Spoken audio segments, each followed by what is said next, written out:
خلیل خان پائے غوث اعظم زیر سایہ ہر ولی صدیق اکس حسن کمال محمد فاروق ذل جاہ و جلال محمد عثمان ضیاء شمع جمال محمد حیدر بہار باغ خصال محمد صلی اللہ تعالی علیہ وسلم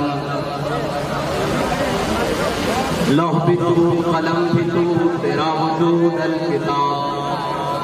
گنبد آپ کی نرم تیرے محیط میں حباب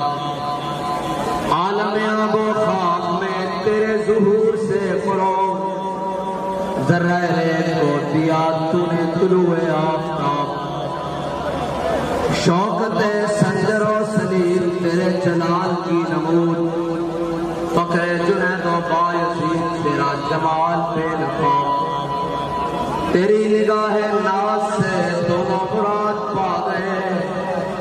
عقل غیاب و جستجو عشق حضور و اضطراب شوق تیرا اگر نہ ہو میری نماز کا امام میرا قیام بھی حجاب میرا سجود بھی حجاب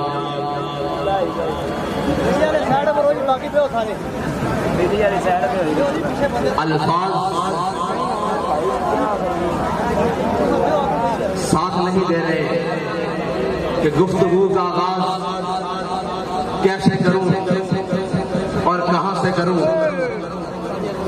نظر لگ گئی کیا مشکل گھڑی ہم پر آ کے گزر گئی کہ جب ساری دنیا کی نظریں لگی ہوئی تھی اور انٹرنیشنل میڈیا دیکھ رہا تھا کہ لبیک کے متوالے سردی کی ان یک بستہ ہواؤں میں رات گزار کر سورج طلوع ہوا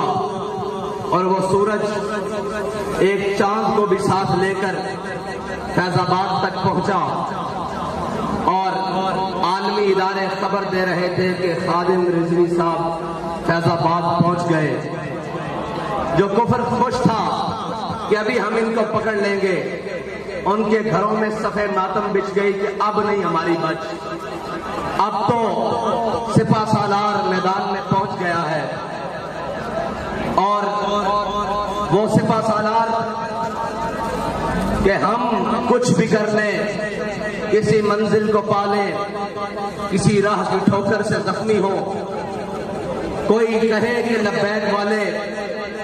اپنے موقف پر بڑے ڈٹ کے کھڑے ہوتے ہیں یہ جس بھی چیز کو ہاتھ ڈالتے ہیں وہ چیز کانپنی شروع ہو جاتی ہے لیکن کہیں سے بھی بات آئے گی تو بات ساری گھوم کر اس مرد مجاہد اس امیر المجاہدین تک پہنچ جائے گی اور اسی تک ہی گھومتی رہے گی کہ وہ کون شخص تھا کہ دلوں کو فکرے دو عالم سے کر دیا آزاد دلوں کو فکرے دو عالم سے کر دیا آزاد خدا تیرے سلسلہ جنوں کو اور دراز کرے خدا تیرے سلسلہ جنوں کو اور دراز کرے اور اس سادہ بات پہ کھڑے ہو کر تو یہ کہتا ہوں کہ نہ مقام ہے کشش نہ مقیم ادائے دل بری کوئی کیسے پاؤں کو رنج دے کوئی کیوں کرائے تیری گلی بڑا دکھ ہے لیکن ایک اطمینان بڑا ہے مجھے دوست کہتے ہیں کہ اردو میں بات کریں میں چند جملے کہہ کر پنجابی میں پھر اردو تک آتا ہوں کہ ایک گل دی چس بڑی ہے اور گل یہ کہ کہتے سن کہ پریڈ گراؤنڈ سے جلسہ نہیں کر دینا تو انہوں اجازت نہیں ہے میں کہا رانا صاحب آرام ہے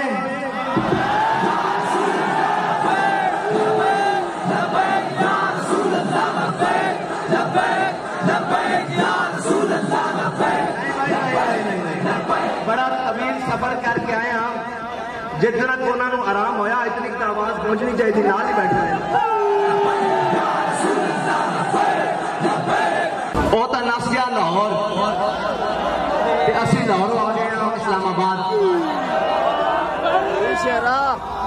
تاریخ تو تسی ساڑھے نال اچھی طرح واقف ہو. ایسے فیض آباد، اسی فیض آباد چوک میں ہم نے ختم نبوت کے لیے تمہارے دور پرفتن میں اور دور ظلم و جبر میں، استبداد میں، ہم نے ان کندھوں کے اوپر 8 لاشیں اٹھائی تھی، 7 فیض آباد سے اور 1 وہاں سے منڈی بہاؤالدین کے قریب سے. اور ہمارے قائد نے ہمیں وہاں بتایا تھا کہ اپنا حق لینا کیسے ہے. ہم اپنا حق لینا جانتے ہیں اور اپنی بات منوانا بھی جانتے ہیں. اگر ہم کہیں تمہارے پاس درخواست دے جاتے ہیں تو اس کو ہماری کمزوری نہ سمجھا کرو. ہاں، ہم تو درخواستوں کے قائل ہی نہیں ہیں. ہم تو یہ کہتے ہیں کہ تلوار کے قبضے میں جب ہم کلائی دیں گے، تیرے اجداد بھی قبروں سے دہائی دیں گے.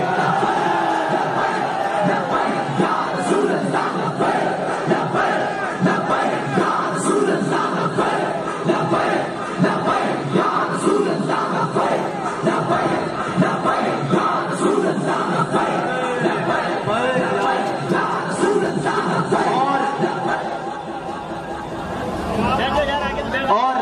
1857 سے لے کر 1947 تک تاریخ رقم پڑی ہوئی ہے. اپنے اور بیگانے بھی لکھ گئے ہیں،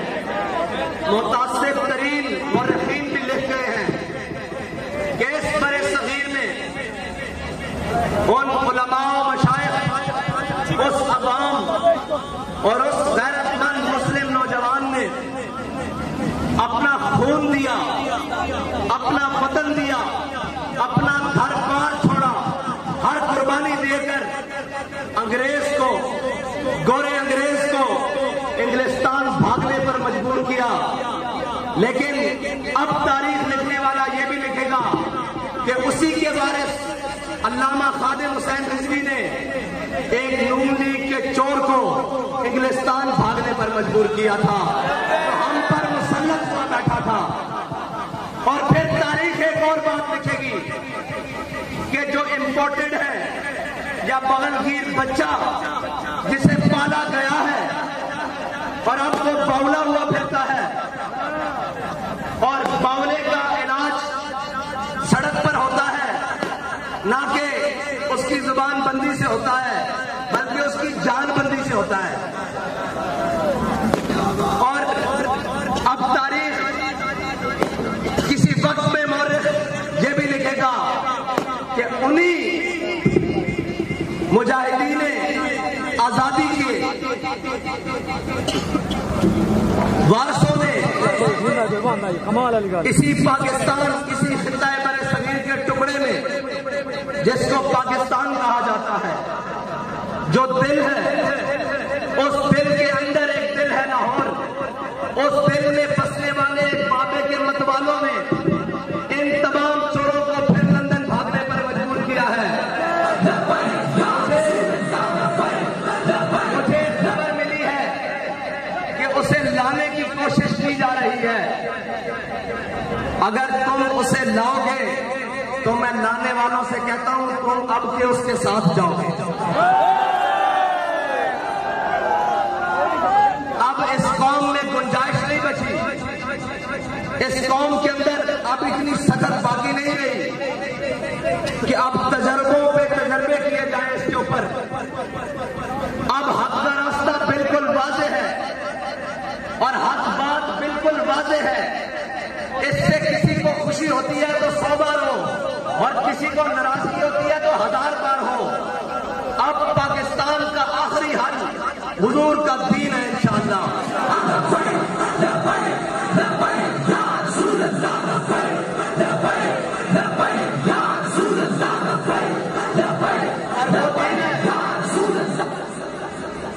جن کا نعرہ ہمارے بڑوں نے لگایا کہ پاکستان کا مطلب کیا اور دستور ریاست کیا ہوگا، اور ہمارے بڑوں نے کہا تھا بٹ کے رہے گا اور بن کے رہے گا. جب ہندوستان بٹ کے رہے گا، یہ ہمارے بڑوں نے نعرہ لگایا، اور اب ہمارے امیر المجاہدین یہ نعرہ لگا کر گئے ہیں کہ حضور کے دین نے تخت پر آنا ہے، تو انشاءاللہ یہ اب آ کر رہے گا۔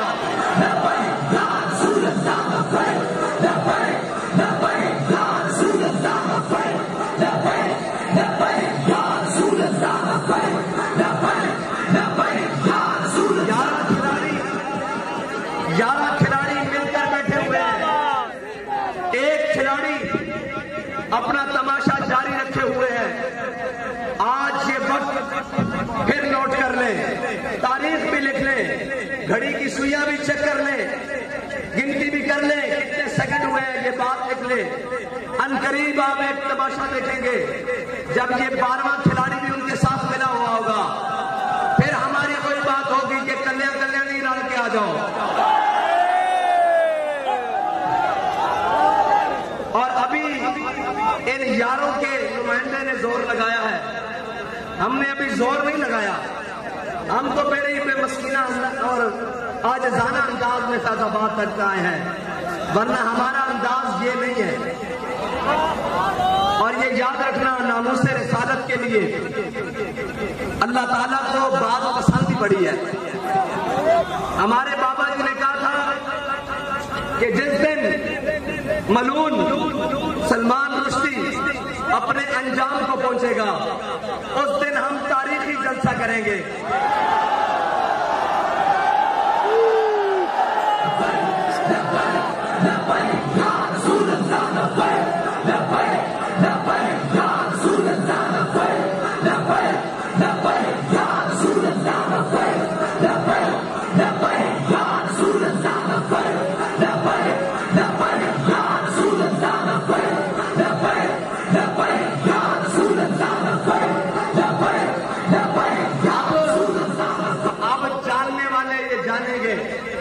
اہل علم بھی بیٹھے ہیں،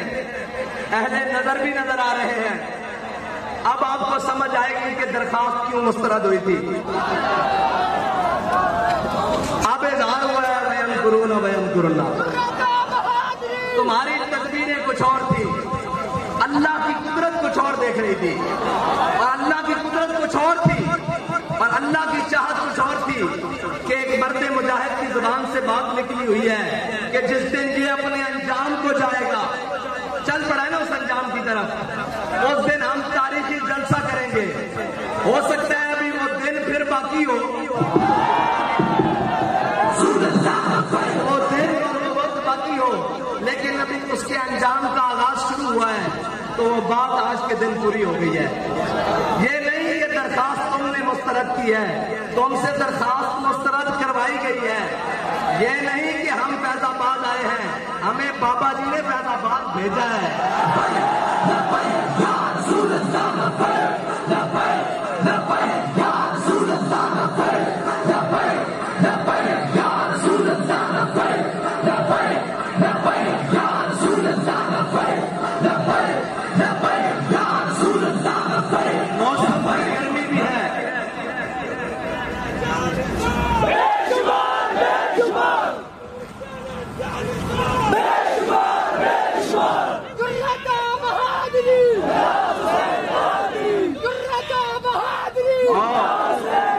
موسم کی سختی بھی ہے، لیکن کیا کروں ذوق کی گرمی بھی ہے۔ بتائیں بات جاری رکھوں یا ختم کر دوں؟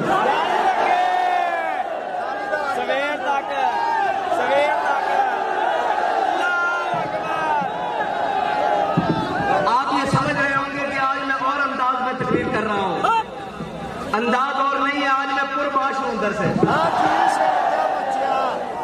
کہ بابا جی اس بات کے اوپر ہم کھڑے ہیں کہ سامنے نیلے پیلے لال گلابی اور رنگ برنگے جامنی ہو، ہمیں اس سے غرض نہیں ہے، ہم اپنے مشن پر، اپنے وقت پر، اپنے مقررہ حدود کے اندر جب چاہے آ سکتے ہیں انشاءاللہ۔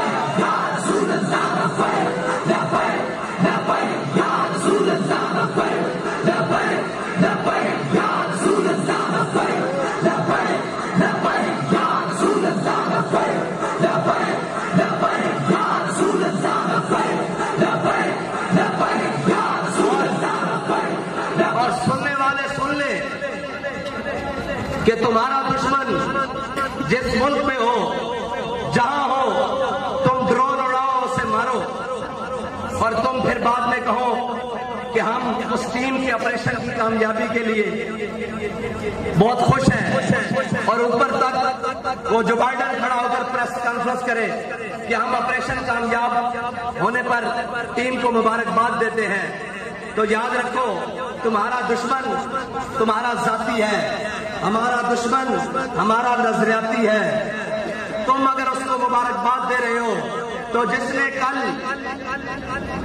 15 خنجروں کا وار کیا ہے، ہم اس کو سلام پیش کریں۔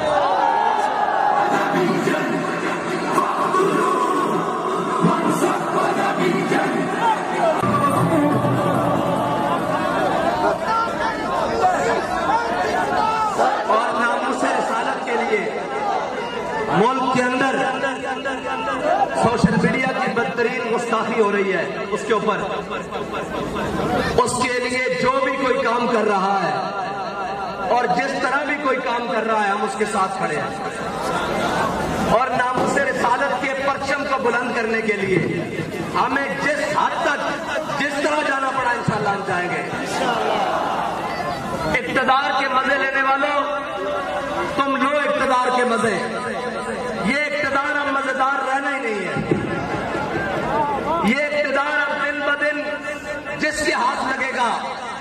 اس کا منہ کالا کرے گا،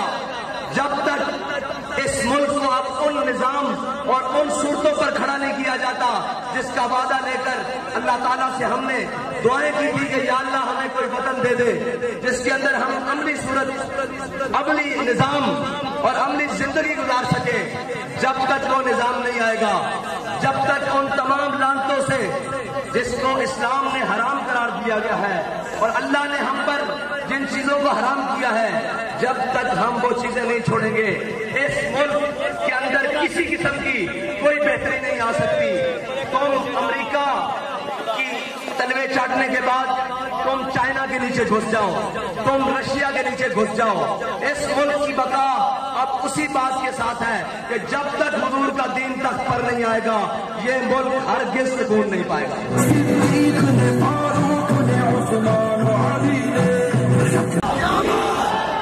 اور میں نے آپ کے سامنے جو بابا جی کے لیے ٹربیوٹ پیش کرنے کے لیے، ان کو سلام عقیدت پیش کرنے کے لیے جو شعر پڑھا ہے نا، وہ شعر عام بندے کا نہیں ہے، وہ شعر مولانا حسرت موہانی کا ہے کہ دلوں کو فکر دو عالم سے کر کے آزاد، دلوں کو فکر دو عالم سے کر دیا آزاد۔ سچی بات یہ ہے کہ اس نظریے کو سمجھنے کے لیے صرف مطالعہ پاکستان کی ضرورت نہیں ہے، اس نظریے کو سمجھنے کے لیے 1857 سے لے کے 1947 تک بچوں کو پڑھانے کی ضرورت ہے کہ ہم نے کتنی مشکلیں، کتنی قربانیاں دے کر یہ وطن حاصل کیا ہے۔ یہ وطن آسٹریلیا میں جا کر جزیرے خریدنے کے لیے حاصل نہیں کیا، یہ وطن کو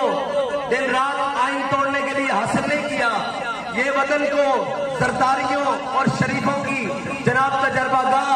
اور ان کے خاندانوں کو نوازنے کے لیے حاصل نہیں کیا،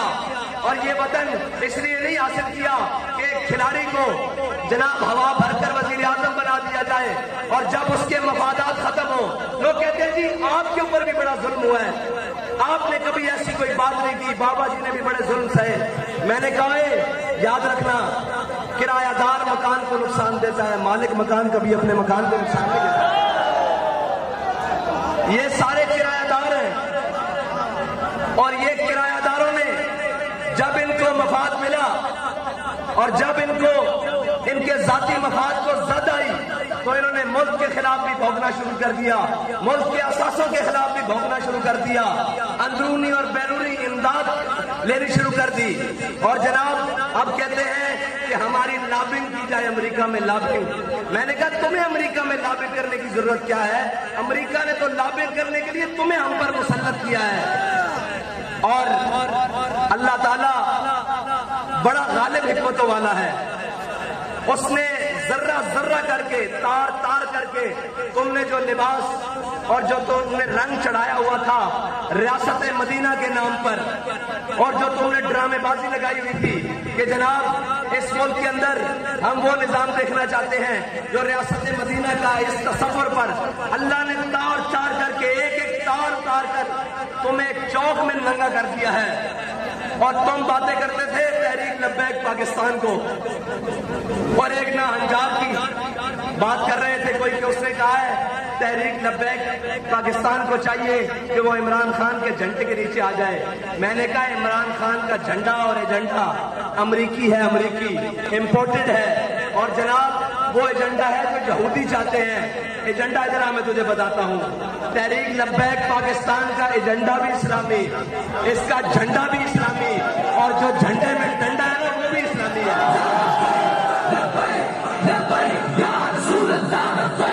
افغانستان سے زخم چاٹنے والے امریکہ کو پاکستان کے لیے اس کے ذریعے اور پاکستان کے ہوٹلوں کے ذریعے محفوظ رستہ دینے والا کہتا ہے کہ میں نے امریکہ کو کہا ہے کہ یہ بالکل نہیں ہو سکتا۔ شرم نہیں آتی؟ ڈوب کے نہیں مرتے؟ اور ابھی کچھ لوگ یہ کہتے تھے، بات یہ تھی کہ جس دن رہائی ہوئی انہوں نے کہا کہ ہم نے تحریک لبیک کے امیر کا سافٹ ویئر اپڈیٹ کر دیا ہے، تو میں نے کہا کہ یہ سافٹ ویئر اپڈیٹ نہیں ہو سکتا، یہ اس کی انسٹالیشن جو ہے نا وہ طیبہ مکرمہ سے ہوئی ہے، اور اس کو جو خوراک ملتی ہے وہ سید الشہداء کے در سے ملتی ہے، اور اس کی جو فکری ارتقاء ہے وہ حضرت داتا علی اجمیری سے لے کر علامہ خادم حسین رضوی تک ہے۔ اس کو کہیں کسی اپڈیشن کی ضرورت نہیں ہے۔ اب میں 8 دنوں بعد دیکھوں گا کہ جنابوں کا حال کیا ہوگا۔ آپ نے نرم بسترے اور نرم غذائیں کھائی ہے قبلہ، کبھی ٹھنڈی رات اس فیض آباد کے اس مقام پر نہیں گزری، اور کبھی آپ کو پتہ ہی کیا ہو کہ تحریکیں اور قربانیاں کہتے کس کو ہیں۔ ہمارے بڑوں نے تحریکیں چلائیں اور ہمارے بڑوں نے بتایا کہ کہتے کس کے ہیں۔ جب علامہ عبدالستار خان نیازی کو مارشل لا آرٹ ایڈمنسٹریٹر کے سامنے پیش کیا نا، تو اس نے بڑا آکڑ کے ان میں بڑی آکڑ ہوتی ہے، یہ وردی والے ہو ان میں بھی بڑی آکڑ ہوتی ہے، تو علامہ صاحب نے جو ان کو جواب دیا ہے نا وہ ان سب کے لیے بڑا پیغام ہے۔ وہ کہنے لگا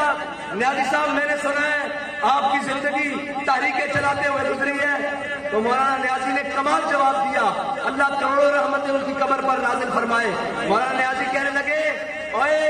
اگر نیازی تحریکیں نہ چلاتا تو تو یہاں وردی پہن کے نہ کھڑا ہوتا، بلکہ انارکلی کے چوک میں گھنٹریاں بیچ رہا ہوتا۔ اگر علامہ خادم حسین رضوی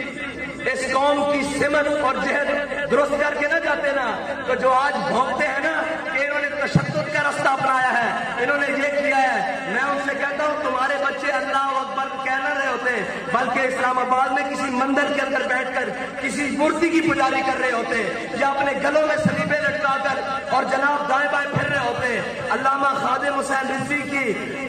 دینی غیرت، دینی خدمت نے یہ بات کی ہے کہ اب تمہارے گھر میں بھی چھوٹے چھوٹے بچے لبیک یا رسول اللہ کے نام،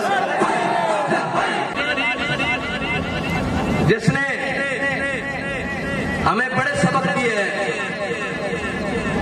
وہ ہر کوئی اٹھا اپنا نظریہ پیش کیا اور پھر جا کر کسی نہ کسی صورت میں بک گیا۔ بابا جی کہتے تھے کہ اندلس میں 650 سال 700 سال کے قریب مسلمانوں کی حکومت رہی۔ 1711 میں طارق بن زیاد کشتیاں جلا کر گیا، لیکن پھر چشم فلک نے یہ نظارہ دیکھا کہ وہ 30 لاکھ مسلمان اسپین سے ملک بدر ہوئے۔ بابا جی فرماتے تھے اگر اس وقت کیا ہوا، اس وقت کے سارے معاشرے کے نامور لوگوں نے اپنے حلیے اور بیس بدلے اور اندلس سے بھاگ گئے۔ بابا جی فرماتے تھے ہمارے بڑے صغیر سے بھاگے نہیں ہیں، بلکہ ایک ایک دن میں 1800 علماء کو انگریز نے پھانسی دی، اور ایسے ایسے جید علماء کو اور ایسے ایسے بڑی شخصیات کو جن کا نام، جن کے علم کی ہیبت سے انگریز خود بھی متاثر تھے، لیکن انہوں نے اس جنگ آزادی کے پاداش میں بڑے بڑے لوگوں کو اور بڑے بڑے رجالوں کو سزائیں دی اور جناب ان کو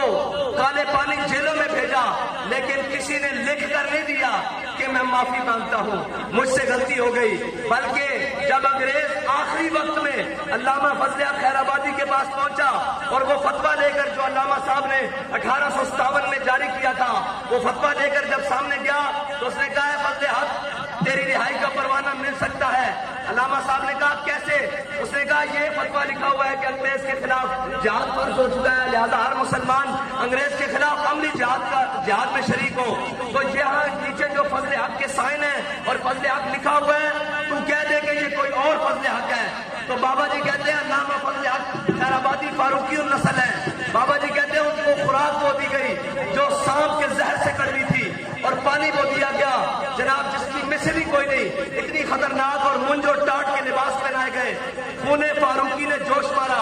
علامہ فضل حق خیر آبادی کی ہڈیاں گل چکی تھی، جسم اور ماس ہڈیوں سے علیحدہ ہو چکا تھا، آپ کو خون فاروقی نے جوش مارا، آپ اٹھ کر بیٹھ گئے، آپ نے فرمایا او کمینے،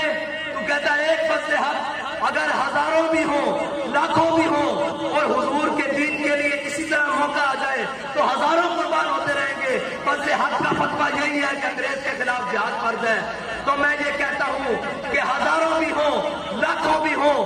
بہت سارے علماء بھی ایک دن میں ختم کر دیے جائیں، ہمارا مشن اور نظریہ یہی ہے کہ حضور کے دین کو تخت پر لانا ہے، کسی یزید کے ہاتھ پر پیر نہیں کرنی،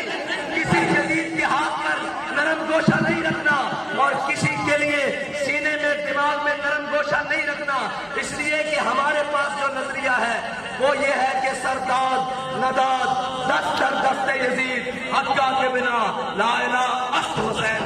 ہم وہ نظریہ لے کر چل رہے ہیں۔ 72 کٹا تو سکتے ہیں، وہ سارا کنبہ کٹوا تو سکتے ہیں، جو کچھ بنا ہے اسے حضور کے نام پر لٹوا تو سکتے ہیں، لیکن کسی وقت کے یزید کے بارے میں نرم گوشہ بھی نہیں رکھ سکتے۔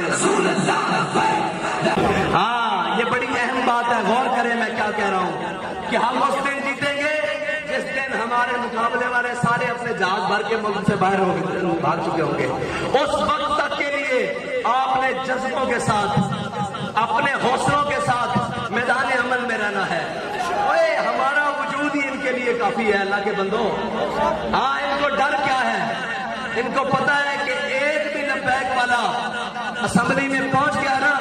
تو پھر بات کسی اور کی چلنی نہیں ہے، پھر بیانیہ کسی اور کا چلنا نہیں ہے، پھر کہتے ہیں جی ہم امریکہ کے خلاف ہیں۔ میں نے کہا ہم امریکہ کے خلاف اس وقت بھی تھے جب وہ افغانستان میں گیا، ہم امریکہ کے خلاف اس وقت بھی تھے جب وہ عراق میں اترا، ہم امریکہ کے خلاف اس وقت بھی تھے جب وہ جناب برما میں اپنے ذریعے ظلم کروا رہا تھا، ہم امریکہ کے خلاف اس وقت بھی ہیں جب وہ پاکستان کے اندر کسی بھی صورت میں مداخلت کر رہا ہے۔ تم ڈرامے بازیاں مت کرو، تمہیں کیا پتا ہو، اور پھر بات وہی آخری ہے کہ نچن والی دے بالا مچھی نہیں پتا ہوئے کہ آزادی دی جنگ کے میں لڑی جاتی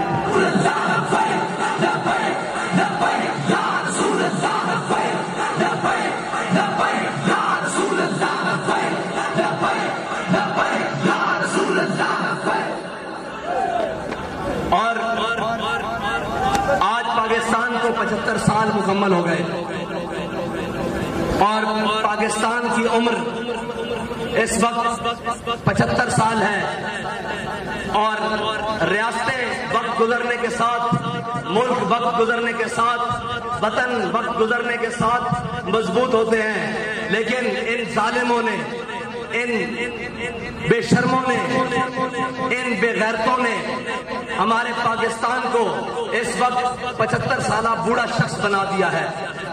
آپ اور میں یہاں عہد کرنے کے لیے آئے ہیں کہ انشاءاللہ اس وطن عزیز کو مثالی ملک بنائیں گے،